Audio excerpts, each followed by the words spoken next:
ನೀವು ಈ ಥರ ಎಲ್ಲಾದರೂ ಕೇಳಿರ್ತೀರ ಅಥವಾ ನೀವೇ ಹೇಳ್ಕೊಂಡಿರ್ತೀರ ಅಂತ ಅನಿಸುತ್ತೆ. ಹೆಂಗೆ ಅಂದರೆ, ಅಯ್ಯೋ ಅವ್ನು ಎಷ್ಟು ಕುಡಿತಿದ್ದ, ಎಷ್ಟು ಸಿಗರೇಟ್ ಸೇಯ್ತಿದ್ದ, ಆದರೆ ಎಷ್ಟು ಆರೋಗ್ಯವಾಗಿದ್ದಾನೆ, ಅವಳು ನೋಡು ಬಡ್ಡಿ ತಿನ್ಕೊಂಡಿದ್ಲು, ಎಷ್ಟು ಸೂಪರಾಗಿದ್ದಾಳೆ ಅಂತ.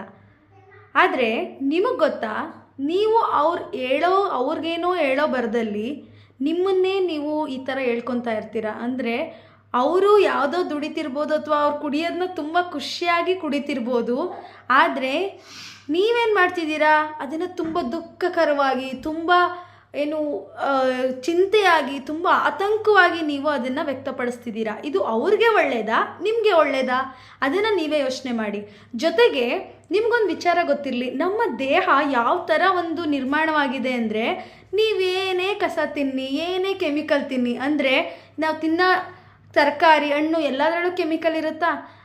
ಇನ್ಯಾವುದೋ ಒಂದು ಈಗ ಜಂಕ್ ಫುಡ್ಗಳು, ಪ್ರೊಸೆಸ್ಡ್ ಫುಡ್ಗಳು, ಇದೆಲ್ಲ ಕೆಮಿಕಲ್ ಇದೆಯಾ?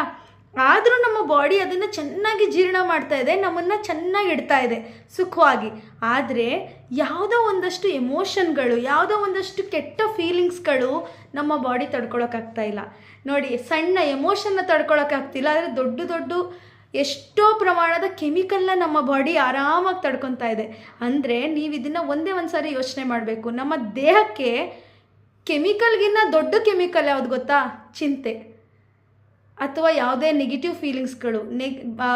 ಭಾವನಾತ್ಮಕವಾಗಿ ನೀವು ಯಾವ ರೀತಿ ನಿಮ್ಮ ಹತ್ರ ಮಾತಾಡ್ತೀರಾ ಅಥವಾ ಬೇರೆಯವ್ರ ಹತ್ರ ಏನು ಮಾತಾಡ್ತೀರಾ, ಅದು ನಿಮ್ಮ ಮನಸ್ಸಿಗೆ ನೇರವಾಗಿ ತಟ್ಟುತ್ತಾ ಹೋಗುತ್ತೆ. ಸೊ ಇದನ್ನು ಒಂದೇ ಒಂದು ಸಾರಿ ಕೂತ್ಕೊಂಡು ಇವತ್ತು ಯೋಚನೆ ಮಾಡಿ, ಇವತ್ತು ನಾನು ಯಾವ ಥರ ಬೇರೆಯವ್ರ ಹತ್ರ ಮಾತಾಡಿದ್ದೀನಿ, ಎಷ್ಟು ನನ್ನ ಬಗ್ಗೆ ನಾನು ಒಳ್ಳೇದು ಹೇಳಿದ್ದೀನಿ ಅಥವಾ ಬೇರೆಯವ್ರ ಬಗ್ಗೆ ನಾನು ಒಳ್ಳೇದು ಹೇಳಿದ್ದೀನಿ, ಈ ಥರ ಆಗಿದ್ದರೆ ನನಗೆ ಕಮೆಂಟ್ ಬಾಕ್ಸಲ್ಲಿ ನೀವು ಮರೀದೇ ಕಮೆಂಟ್ ಮಾಡಲೇಬೇಕು, ಇವತ್ತು ನಿಮ್ಮ ದಿನ ಹೇಗಿತ್ತು ಅಂತ.